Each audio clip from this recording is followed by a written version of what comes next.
Hello everyone. काल आपण structure of item हे प्रकरण अभ्यासलंय किंवा अभ्यासाला सुरुवात केलेली आहे. तर रुदरफोर्डचा एक्सपेरिमेंट आपण पाहिलाय का? रुदरफोर्डचा एक्सपेरिमेंट. तर त्याच्यावर आधारित रुदरफोर्डनं जो अल्फा रेज एखाद्या रेडिओ ऍक्टिव्ह एलिमेंट किंवा रेडिओ ऍक्टिव्ह सबस्टन्स मधून पास झाल्यानंतर ते गोल्ड फॉइल वरती पास केल्यानंतर काय काय झालं ते तुम्हाला निष्कर्ष त्याचे सांगितले. तर त्याच्यावरून काय सांगितलं रुदरफोर्डनी? Rutherford's model of an atom. Rutherford's model of an atom. तर ते ॲटमचं मॉडेल काय सांगितलं बघा त्यांनी. पहिला मुद्दा रुदरफोर्डने सांगितला त्या एक्सपेरिमेंटचा किंवा तो एक्सपेरिमेंट जो केला त्याच्यावरून निष्कर्ष काय काढले. तर पहिला निष्कर्ष त्यांनी असा काढला बघा की most of the space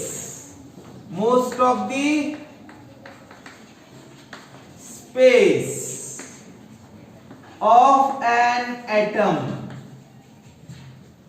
is empty. लक्षात आलं का?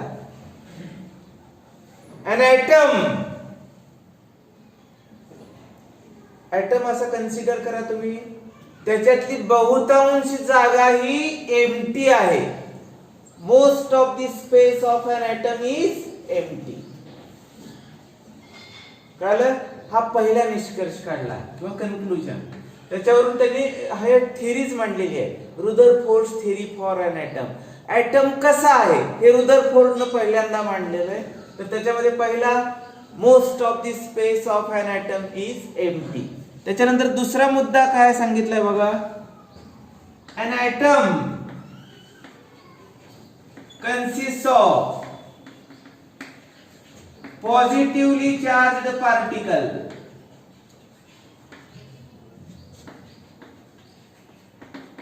at the center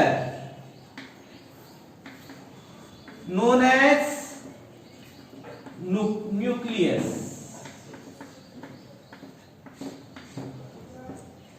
ॲटमच्या सेंटरला हा समजा ॲटम आपण कन्सिडर केला. तर ह्या ॲटमच्या सेंट्रलला काय सांगितलं? पॉझिटिव्हली चार्जड पार्टिकल, धनप्रभाराचा पार्टिकल आहे. An atom consists of a positively charged particle at the center. हा ॲटम आहे, या ॲटमच्या सेंट्रलला पॉझिटिव्हली चार्जड पार्टिकल, आणि याला काय नाव दिलं त्यांनी? न्यूक्लियस. दुसरा मुद्दा काय सांगितलं रुदरफोर्डनी?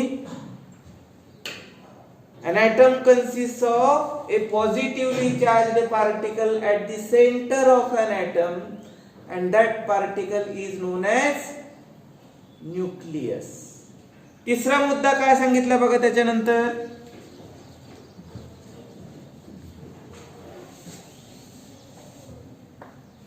negatively charged electrons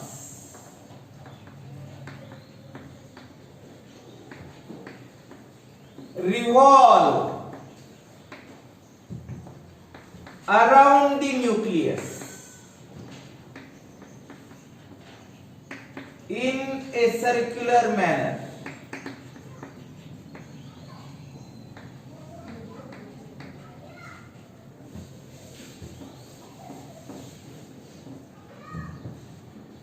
negatively charged particle. आता हे ह्या जो ॲटम दाखवलाय, ॲटमच्या सेंट्रल न्यूक्लियस दाखवलाय, त्याच्यानंतर या न्यूक्लियसच्या भोवती ह्या वेगवेगळ्या कक्षा आहेत.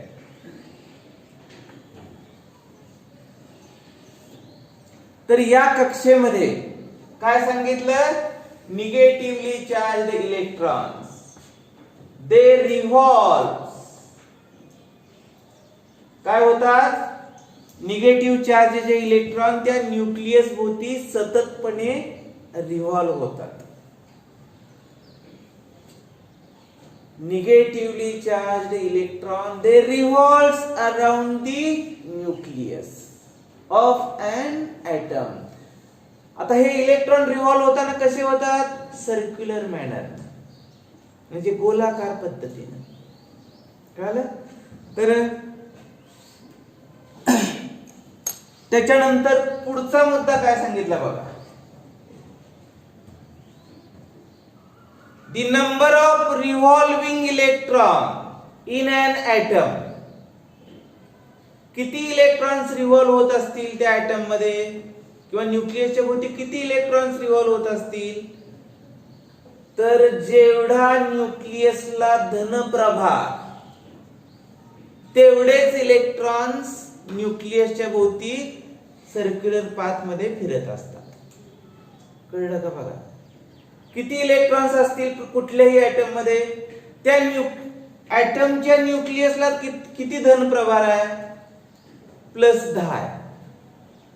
तर त्या न्यूक्लियसच्या भोवती 10 इलेक्ट्रॉन फिरत असतील.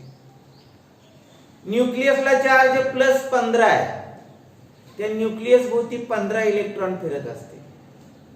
न्यूक्लियसला चार्ज +2 आहे, न्यूक्लियसच्या भोवती 2 इलेक्ट्रॉन फिरत असतील. म्हणजे काय? Number of electrons in A circular path is exactly equal to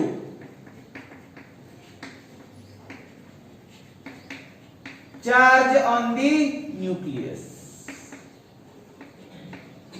न्यूक्लियसला जेवढा चार्ज आहे, न्यूक्लियसला जेवढा धनप्रभार आहे, तेवढेच इलेक्ट्रॉन्स न्यूक्लियसच्या भोवती सर्क्युलर पाथ मध्ये फिरत असतात. थोडक्यात काय? न्यूक्लियस मध्ये जेवढे धनप्रभार तेवढेच इलेक्ट्रॉन त्या न्यूक्लियसच्या भोवती फिरत राहतात. आणि मग याच्यावरून शेवटचं कन्क्लुजन काय काढलं त्यांनी? Whole atom is electrically neutral. Whole atom is electrically neutral.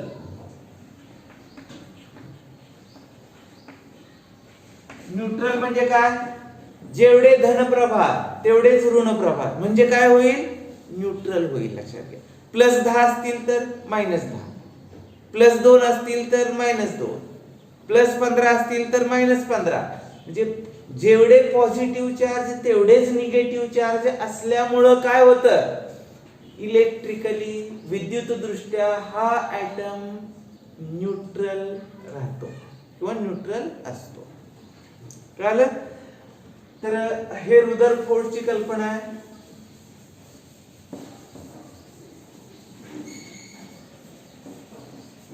त्यानंतरचा पुढचा भाग, आता ते बोर्स थिअरी वगैरे खोलात आपण जायला नको आपल्या आपल्या नवीन अभ्यासक्रमाप्रमाणे. तर ॲटॉमिक नंबर कशाला म्हणायचं बघा. तुम्हाला झालेलं आहे ना हे ॲटॉमिक नंबर. याला नेहमी सिम्बॉल द्यायचा Z. त्याच्यानंतर ॲटॉमिक मास नंबर, आणि त्याला सिम्बॉल द्यायचा A. ॲटॉमिक नंबर कशाला म्हणायचं बघा. ॲटॉमिक नंबर म्हणजे अणु क्रमांक. पिरियडिक टेबल मध्ये जेवढे एलिमेंट्स आहेत 1 पासून 118 पर्यंत, 1 ते 118 हे नंबर जे दिलेले आहेत, 1 2 3 4 असं प्रत्येक एलिमेंटला जो ॲटॉमिक नंबर दिलेला आहे 1 पासून 118 पर्यंत ॲटॉमिक नंबर.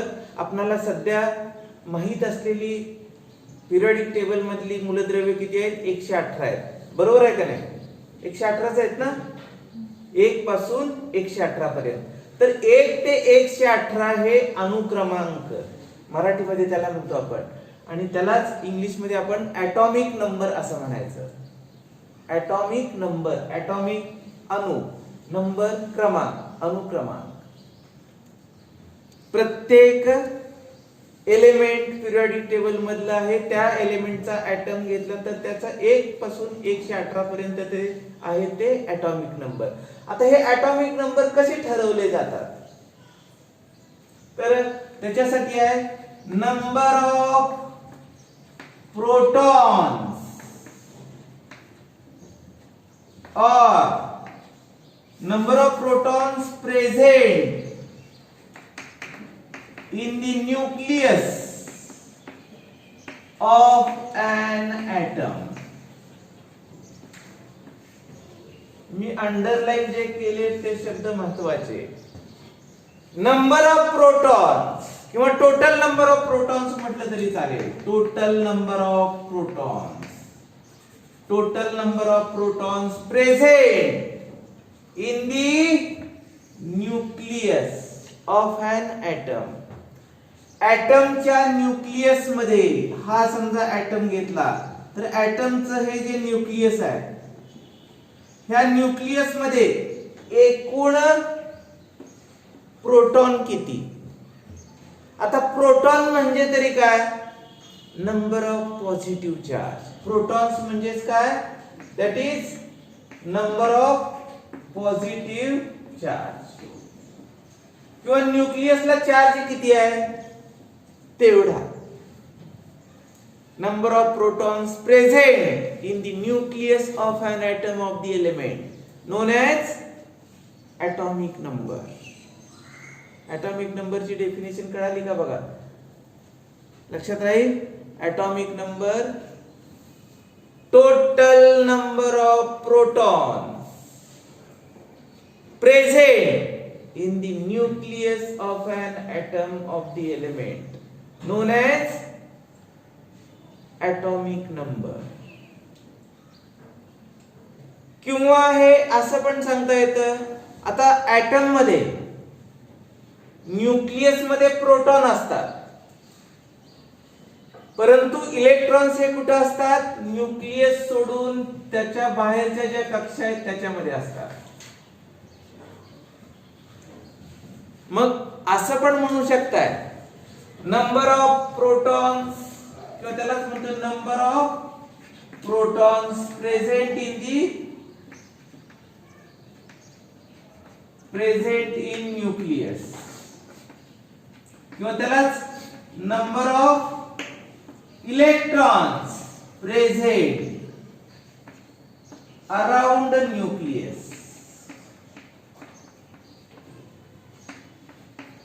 इलेक्ट्रॉन्स हे कुठे असतात, न्यूक्लियस सोडून त्याच्या कडेच्या कक्षेमध्ये.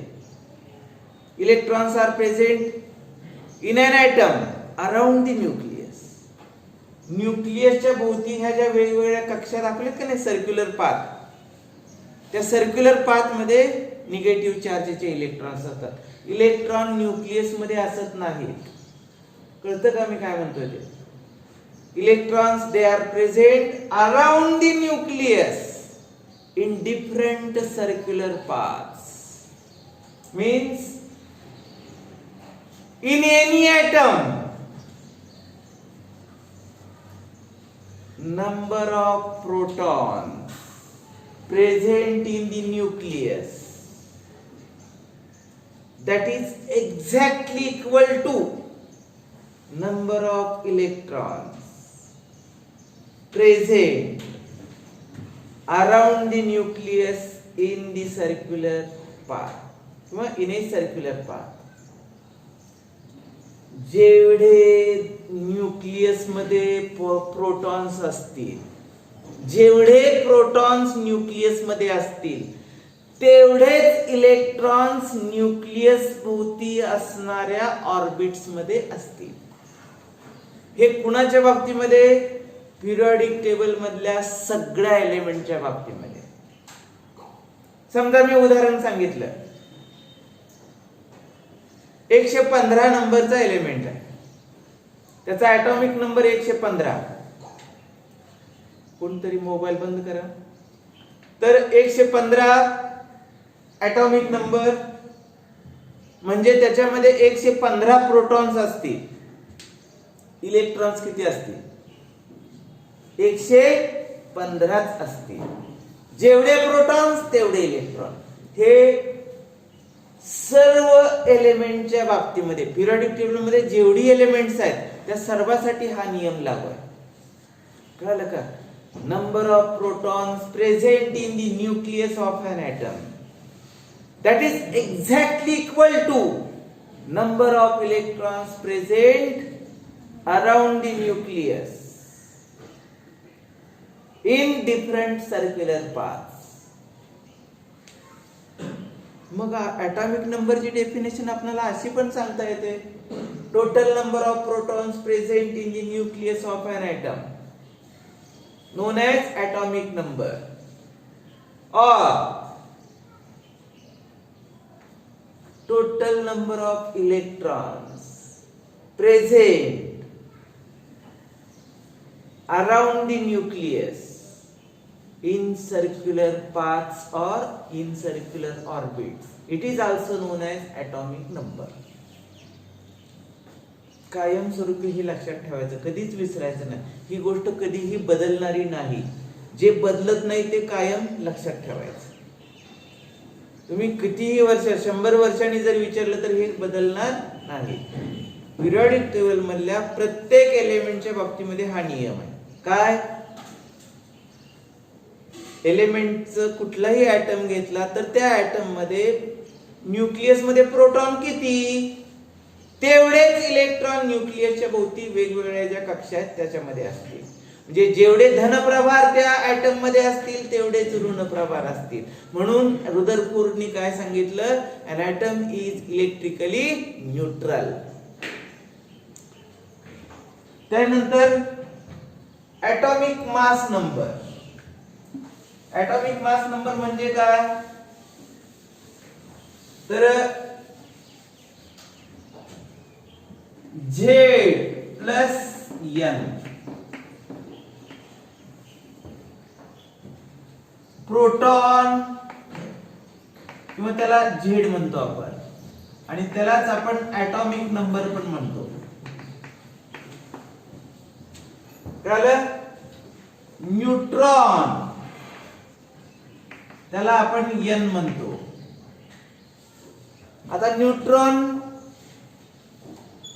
नावामध्येच ते आले, लक्षात घ्या. प्रोटॉन हे पॉझिटिव्ह चार्जचे, हे कसे असतात?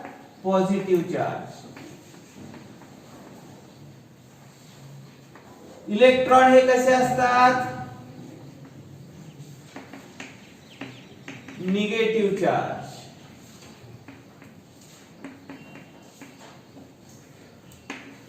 आणि न्यूट्रॉन कसे असतात मग? Neutral particles. न्यूट्रल म्हणजे न्यूट्रल. न्यूट्रलचा अर्थ कळाला का? धन पण नाही आणि ऋण पण नाही. धन ऋण एकमेकांना, एक धन असेल तर एक ऋण असेल, न्यूट्रल झालं. लक्षात घ्या. म्हणजे न्यूट्रॉनला कुठलाही चार्ज नसतो. These are the chargeless particle म्हणायचं, किंवा they possess zero charge. They cannot possess positive और निगेटिव्ह चार्ज. न्यूट्रॉनला कुठल्याही प्रकारचा चार्ज नाही. प्रोटॉनला, आता प्रोटॉन आपण डिनोट कसा करायचा बघा, 1p1, किंवा हे असं पण लिहू शकता 1h1.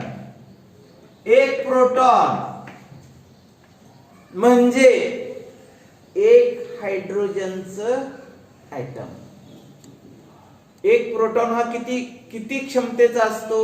एक हायड्रोजन जेवढ्या क्षमतेचा आहे तेवढा. पिरियोडिक टेबल मध्ये पहिला एलिमेंट हायड्रोजन आहे, ऍटॉमिक नंबर 1 आहे, ऍटॉमिक मास नंबर पण 1च आहे. तर एक हायड्रोजनचं ऍटम म्हणजेच एक प्रोटॉन. हे दोन्ही जवळपास इक्वल असतं. Proton that is equal two hydrogen atom. त्याच्यानंतर इलेक्ट्रॉन कसा असतो बघा, -1e0. एक इलेक्ट्रॉन की ज्याला -1 चार्ज असतो. इलेक्ट्रॉन हा असा पार्टिकल आहे की ज्याला -1 चार्ज आहे, त्याला ऋण प्रभार आहे, ऋण 1, आणि मास किती आहे 0 किंवा निग्लिजिबल मास आहे, त्याचं अतिशय नगण्य मास आहे, आणि म्हणून ते जवळपास 0च्या आसपासच आपण कन्सिडर करतो. तसं मास इलेक्ट्रॉनचं जर घेतलं तर आपल्याला किती असतं ते 0.0005445 AMU atomic mass unit scale वरती एवढं असतं, लक्षात घ्या. कळलं? तर हे एवढी छोटी क्वांटिटी आहे की ते आपण 0च्या समानच गृहीत धरतो. म्हणजे इलेक्ट्रॉन हे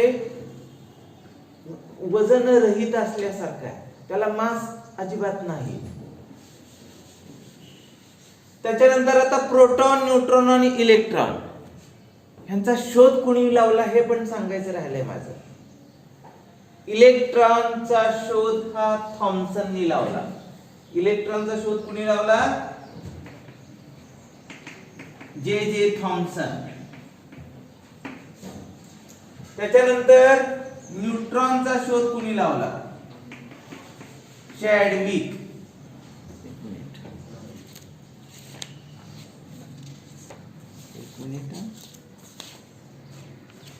न्यूट्रॉनचा शोध चॅडविक.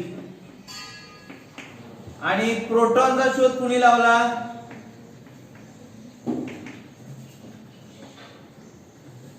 प्रोटॉनचा शोध आणि गोल्डस्टाईन.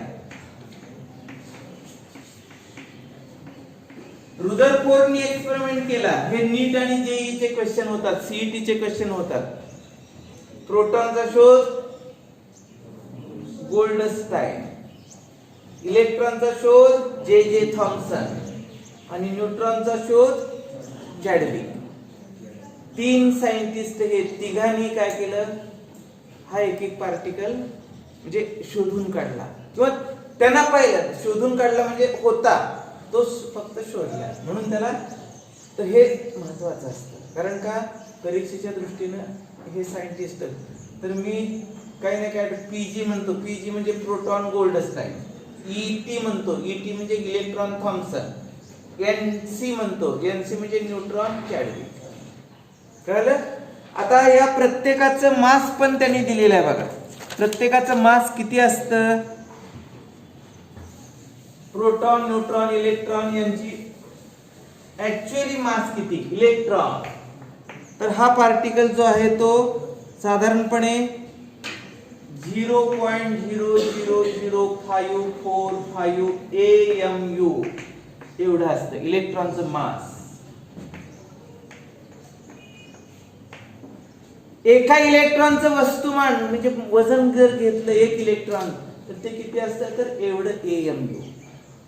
आता ते किलोग्रॅम मध्ये जर म्हटलं तर ते किती असतं बघा? तर 9.11 into 10⁻⁻28 किलोग्रॅम किंवा ग्रॅम म्हणायचं. किती कमी आहे बघा. 9.11 गुणिले 10⁻⁻20. -20 म्हणजे कसं आलं माहितीये का? 0 पॉइंट हे असे किती शून्य? 28 शून्य आणि 9 11 28 शून्य येणार अशा. किलोग्रॅम मध्ये एवढं, सॉरी ग्रॅम मध्ये. कळतं का मी काय म्हणतोय? इलेक्ट्रॉनचं ऍक्च्युअली वस्तुमान ग्रॅम मध्ये जर काढायचं म्हटलं तर हे 9.11 गुणिले 10⁻28 एवढे ग्रॅम. 10⁻28 चा अर्थ हे काय असतं? 0 पॉइंट नंतर इथं 28 शून्य आणि परत हे 9.11 हे ग्रॅम एवढं येतं. कळलं का? आता लक्षात येतं ना? 0.000 अशा 28 वेळा शून्य लिहावे लागतील आणि 9 एवढं लहान आहे वस्तुमान, लक्षात घ्या. त्याच्यानंतर प्रोटॉन. प्रोटॉनचं मास ते किती असतं? तर 1.00785 AMU ॲटॉमिक मास युनिट म्हणायचं त्याला. प्रोटॉनचं मास किती? 1.00785. मग ते ग्रॅम मध्ये किंवा किलोग्रॅम मध्ये कसं करायचं 1.672 इंटू 10⁻⁻24 ग्रॅम हे लक्षात ठेवायचं 1.672 इंटू 10⁻⁻24 म्हणजे काय ना 0.24 शून्य आणि 1672 ग्रॅम कळलं का. त्याच्यानंतर न्यूट्रॉनचं वस्तुमान जवळपास प्रोटॉन सारखंच असतं 1.008665 किंवा हे 2 असतं तर हे 1.674 इंटू 10⁻⁻24 ग्रॅम. याचा आणि याचा फरक कितीचा आहे बघा 672 लिहायचं 674 लिहायचं म्हणजे प्रोटॉन पेक्षा थोडासा किंचित न्यूट्रॉनचं वस्तुमान जास्त आहे परंतु हे 10⁻⁻24 जसं आहे तसंच आहे म्हणजे किंवा हेच ॲटॉमिक मास युनिट मध्ये किती असतं तर 1.008665 AMU.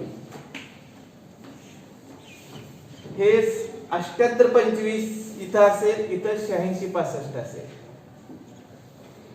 Atomic mass unit scale वरती. ॲटॉमिक मास युनिट स्केल म्हणजे एक हायड्रोजनचा ॲटम आता 1 पासून 118 पर्यंतची जी एलिमेंट्स आहेत त्याला हायड्रोजन हा बेस घेतलेला आहे लक्षात घ्या. हायड्रोजनच्या कंपेरेबल मासेस म्हणजे हे आणि प्रत्यक्ष आपण तराजू किंवा त्या वजन काट्यावरती वजन करून घेतल्यानंतर हे एवढे येतं ग्रॅम मध्ये. अतिशय लहान कण आहेत ते आणि त्याची वजन करणं एवढं शक्य नाही लक्षात घ्या. आपल्याकडं मायक्रो अनालिसिस असतं BSc MSc ला तुम्ही ज्या वेळेला शिकाल त्यावेळेला मायक्रो अनालिसिस असतं त्यावेळेला हे -24 अगदी 0.00001 मायक्रोग्रॅम सुद्धा मोजू शकतो आपण. तर ते बॅलन्स कसे असतात काचेमध्ये असतात. काचे तो बॅलन्स असतो जेणेकरून हवा इकडून तिकडून समजा वारा असेल वाऱ्यानं सुद्धा ते फ्लक्च्युएट होतं त्यामुळे ते काचेच्या बंद कुपीमध्ये तो बॅलन्स असतो जसं सोनाराकडे वगैरे असतो का नाही तसा. तर तसा स्वरूपाच्या वजन काट्यावरती ते वजन केलेलं असतं. तर यामध्ये मी एवढंच सांगितलं. आता प्रोटॉन न्यूट्रॉन आणि इलेक्ट्रॉन. प्रोटॉन किंवा ॲटॉमिक नंबरची डेफिनेशन मी काय सांगितली होती. Atomic number the total number of protons present in the nucleus of an atom of the element or the number of electrons present around the nucleus in different circular orbits. They are known as it is known as atomic number. fast होते. atomic number total number of protons present in the nucleus of an atom of the element known as atomic number. atomic mass number कसं सांगितलं मी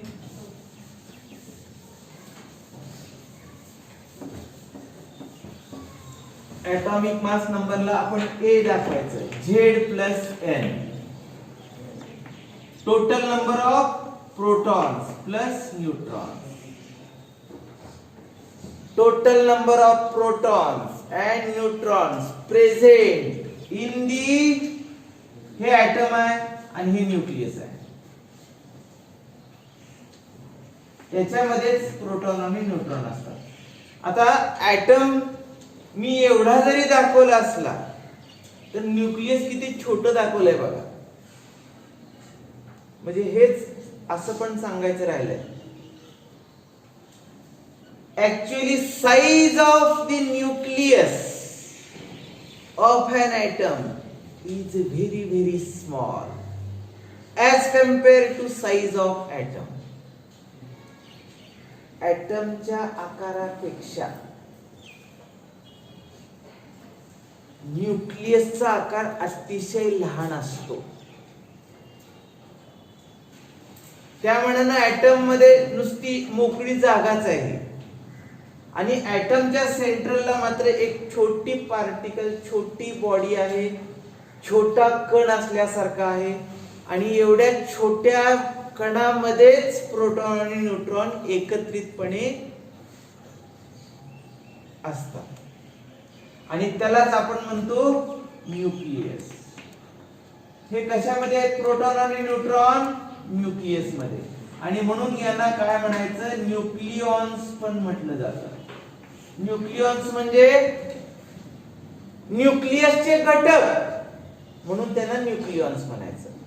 protons and neutrons they combinedly present in the nucleus of an atom, hence they named as nucleons.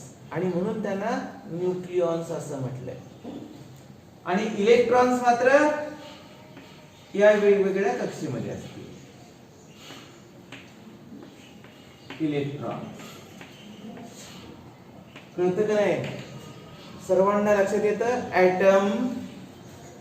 ऍटमच्या सेंट्रलला अतिशय छोट particle आणि त्या छोट्या पार्टिकलला काय म्हटलंय? Nucleus. Nucleus मध्ये काय असतात? प्रोटॉन्स आणि न्यूट्रॉन्स. आणि त्याला कंबाइनली नाव काय दिलंय? न्यूक्लियॉन्स. या न्यूक्लियसच्या भोवती वेगवेगळ्या सर्क्युलर पाथ्स आहेत.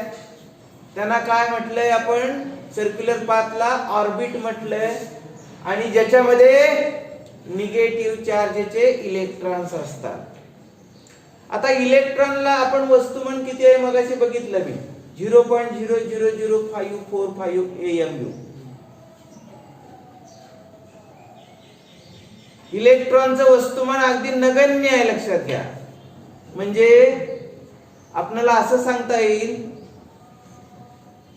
या ऍटमचं atomic mass it is totally or fully concentrated in the nucleus of an atom. काय म्हणतोय बघा, या ऍटमचं atomic mass it is totally or completely concentrated in the nucleus of an atom. Means except nucleus. except म्हणजे वगळून. except चा अर्थ कळाला का नाही? वगळून. except nucleus, whole atom possess negligible mass. except nucleus, mass of an atom is negligible. कारण काय? इलेक्ट्रॉनचं वस्तुमान अगदी नगण्य स्वरूपात आहे आणि त्यामुळं न्यूक्लियस मधलं जर वस्तुमान आपण त्यात ऍटम मधून जर वेगळं केलं तर इलेक्ट्रॉनला वस्तुमान नगण्य आहे. म्हणून एक्सेप्ट न्यूक्लियस, मी काय म्हटलं? EXCEPT, एक्सेप्ट म्हणजे वगळून. Except nucleus, whole atom is having negligible mass. किंवा असं पण म्हणू शकतो, practically mass of the nucleus means mass of an atom. एखाद्या ऍटमच्या न्यूक्लियसचं वस्तुमान तेच ऍटमचं मास. एखाद्या ऍटमच्या न्यूक्लियसचं वस्तुमान तेच ऍटमचं मास आपण गृहीत धरतोय. म्हणजे एवढं इलेक्ट्रॉनचं वस्तुमान नगण्य असतं. माझ्या मते कळालं असेल तुम्हाला. तर ऍटॉमिक नंबर म्हणजे काय सांगितलं? Atomic number, the total number of protons present in the nucleus of an atom of the element known as atomic number. Atomic mass number, atomic mass number total number of Z means proton, N means neutron. Total number of protons and neutrons present in the nucleus of an atom of the element known as atomic mass number. एखाद्या ॲटमच्या nucleus मध्ये एकूण proton आणि एकूण neutron किंवा proton आणि neutron यांची एकूण संख्या त्यालाच ॲटॉमिक मास नंबर म्हणायचं. Total number of protons and neutrons present in the nucleus of an atom of the element known as atomic mass number.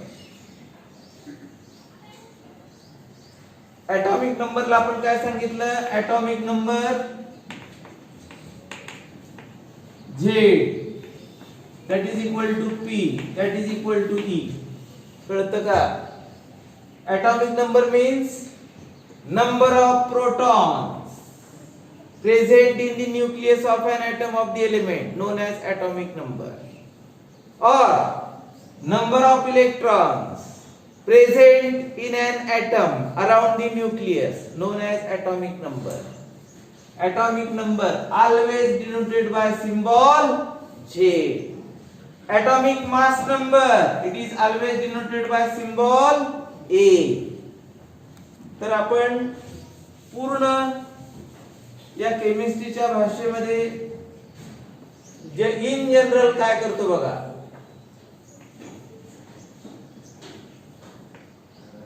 हे असं लिहितो, याचा अर्थ काय? X means any element from the periodic table. 1 पासून 118 पर्यंत कुठलं पण एलिमेंट X कन्सिडर करायचं. त्याच्यानंतर हे जरा इकडे लिहिलंय छोट्या अक्षरात Z, याला सबस्क्रिप्ट म्हणायचं. ही लिहिण्याची पद्धत जी आहे त्याला सबस्क्रिप्ट म्हणायचं. आणि हे सबस्क्रिप्ट जे Z न दाखवलंय याला ॲटॉमिक नंबर म्हणायचं. आणि हे वरती लिहिलंय, वरती म्हणजे सुपरस्क्रिप्ट म्हणायचं याला. ही सबस्क्रिप्ट, हे सुपरस्क्रिप्ट. सुपरस्क्रिप्ट कॅपिटल ए लिहिलेला आहे, याचा अर्थ atomic mass number. Atomic weight वेगळं, ॲटॉमिक मास नंबर वेगळं, किंवा ॲटॉमिक मास वेगळं, ॲटॉमिक मास नंबर वेगळा. ॲटॉमिक मास म्हणजे प्रत्यक्ष एखाद्या ॲटमचं आपण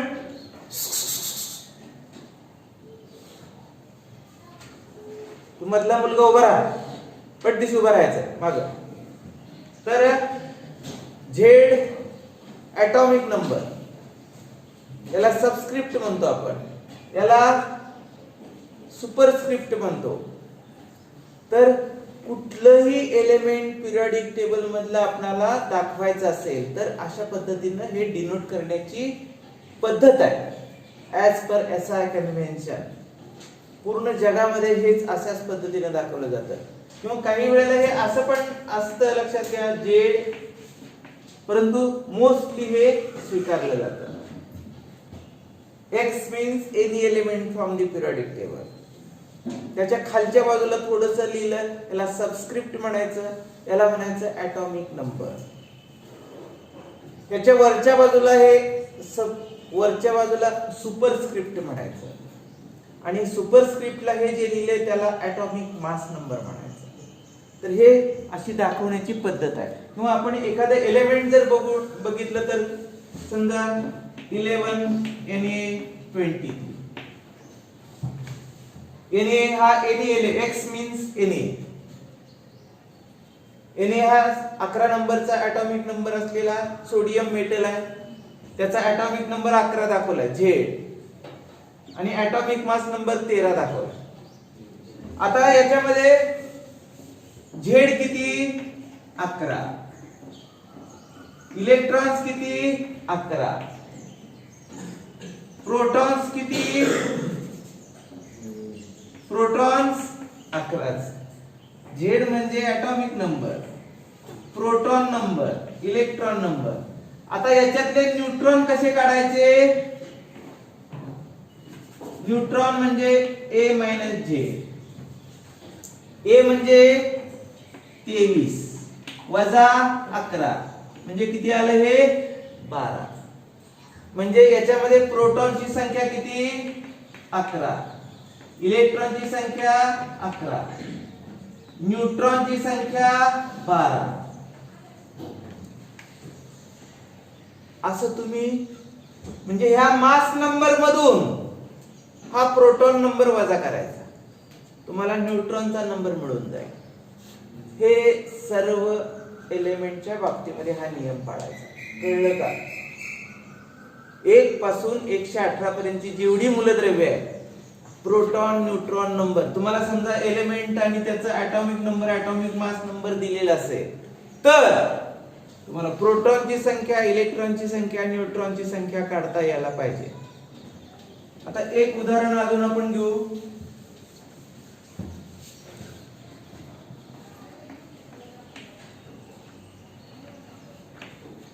याच्यातली प्रोटॉनची संख्या कोण सांगतं? प्रोटॉन किती 21, इलेक्ट्रॉन्स, न्यूट्रॉन, न्यूट्रॉन किती 23. कसं काढलं? 44 वजा 21. त्याच्यातून हे वजा करा, न्यूट्रॉनची संख्या मिळेल. कळलं? तर प्रोटॉन, न्यूट्रॉन, इलेक्ट्रॉन, मी एक सॅम्पल घेतलं उदाहरण. समजा बोलू नका, 82 नंबरचा पीबी घेतला. प्रोटॉन किती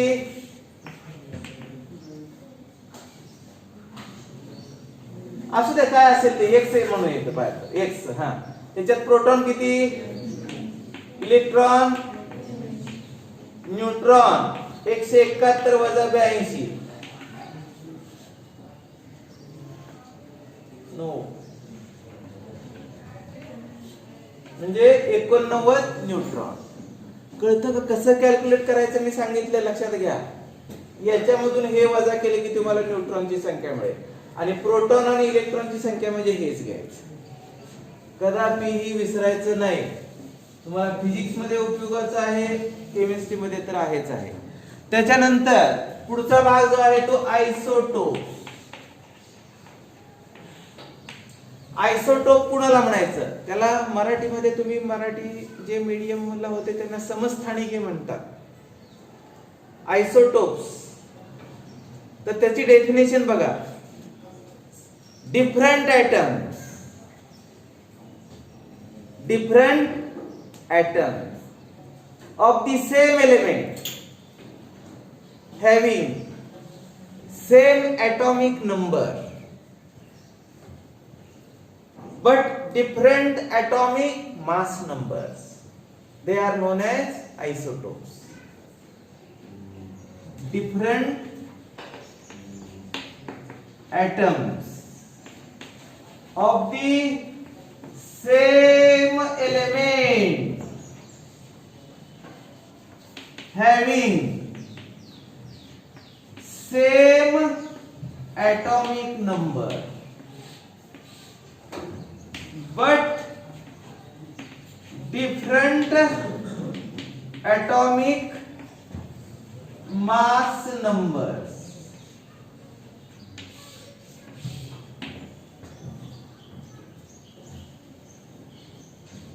ऍटम कुठला, एलिमेंट कोणता घेतलाय? सेम एलिमेंट, एकच मूलद्रव्य घेतलंय, परंतु त्याचे ऍटम्स कोणते आहेत? डिफरंट. मग ते काय करतात? आणि डिफरंट काय असतं? कळलं? आयसोटोपची डेफिनेशन. एकाच मूलद्रव्याचे वेगवेगळे अणू, ज्यांचा अणुक्रमांक सारखा आहे परंतु अणुवस्तुमानांक वेगळा आहे, अशा एलिमेंट्सना आपण आयसोटोपिक एलिमेंट्स म्हणायचं. कळलं? त्याचं उदाहरण घेऊ आपण. एक्झाम्पल,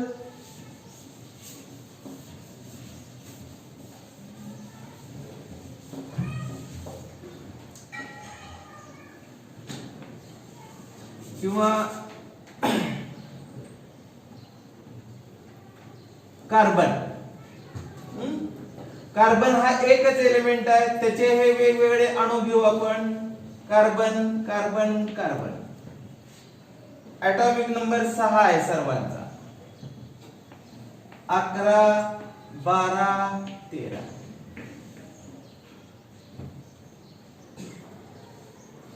हे वेगवेगळे ॲटम्स आले.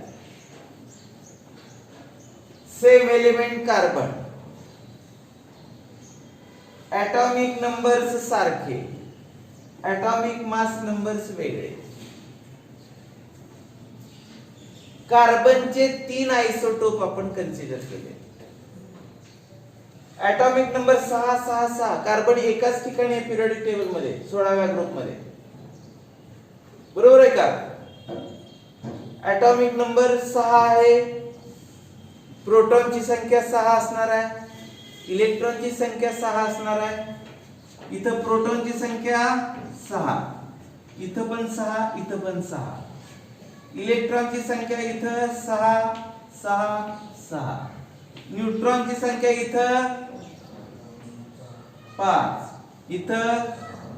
इथं म्हणजे हे आयसोटोपिक एलिमेंट्स हे प्रोटॉनची संख्या, इलेक्ट्रॉनची संख्या याच्या बाबतीमध्ये एकमेकांसारखेच असतात, परंतु फक्त ते वेगळे कशामुळे असतात तर न्यूट्रॉनच्या संख्येमुळे. Only they differs by neutron numbers. Isotopic elements, they differ from each other by neutron number. They are same with proton number, electron number, but differ in neutron number. आयसोटोपचं उदाहरण कळलं का? आणखी एखादं घ्यायचं म्हटलं तर आपण घेऊ हायड्रोजन. 1H1 1H2 1H3. हायड्रोजनचे हे 3 आयसोटोप्स आहेत. हायड्रोजन पहिला ॲटॉमिक नंबर त्याचा एकच आहे. हा हायड्रोजन एलिमेंट, ह्याचे 3 वेगवेगळे ॲटम्स. प्रोटॉन नंबर ह्याच्यामध्ये प्रोटॉनची संख्या 1 1 1. इलेक्ट्रॉनची संख्या 1 1 1. न्यूट्रॉनची संख्या 0. इथं 1, इथं 2. फक्त वेगळे कशात आहेत बघा. प्रोटॉनची संख्या एकमेकाच्या सारखीच आहे, इलेक्ट्रॉनची संख्या एकसारखीच आहे. फक्त कशामध्ये वेगळे आहेत ते isotopic elements. They only possess different number of neutrons. They possess same number of protons and electrons. They possess same number of protons and electrons, but possess different number of electrons. Isotopes झाल्यानंतर आयसोबार्स. आयसोबार्स कशाला म्हणायचं बघा.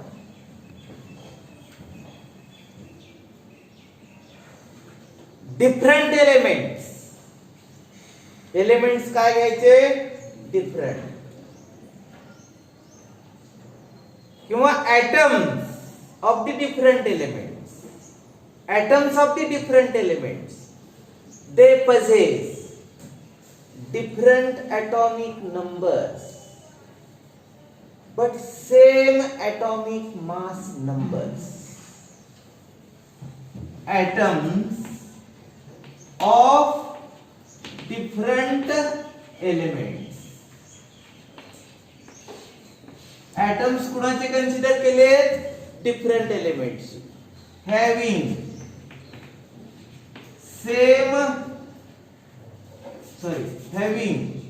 different atomic number. atomic number कसा आहे different, but possess same atomic mass number. atomic mass number मात्र त्याचा वेगळा असेल. कळतं का बघा? atoms of the different elements having different atomic numbers but same atomic mass numbers. Superscript वेगळे असेल, सबस्क्रिप्ट तीच असेल. सॉरी, सबस्क्रिप्ट वेगळे असेल, सुपरस्क्रिप्ट तीच असेल. तर याचं उदाहरण घ्यायचं म्हटलं तर 18, 19 आणि 20.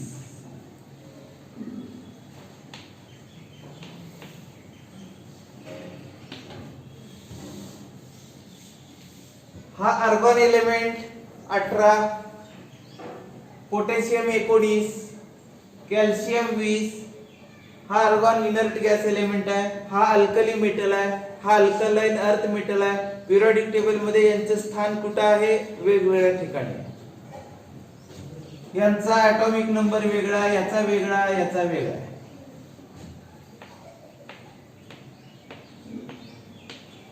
आता याचे प्रोटॉनची संख्या सांगा मला. याच्यामध्ये प्रोटॉन 20, इलेक्ट्रॉन, न्यूट्रॉन,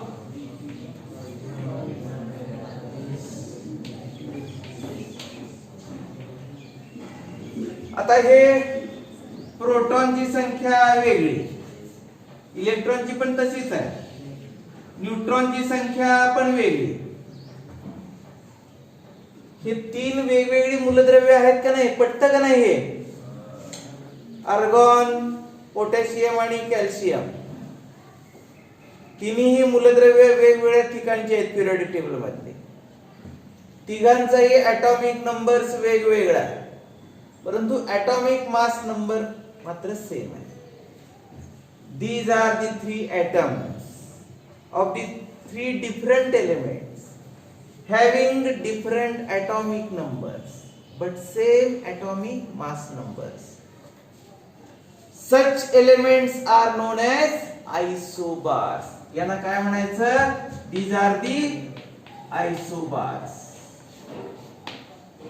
कळलं का बघा? आयसोबार, आयसोटोप आणि आयसोटोप बार कळेल का? परत रिपीट तुम्ही व्हिडिओ बघू शकता. Isotope, different atoms of the same element having same atomic number but different atomic mass number, they are known as isotopes. In isotopic elements, proton and electron numbers are same but they possess different number of neutrons. Isobars, atoms of the different elements having different atomic numbers but same atomic mass numbers. Such elements are known as isobars.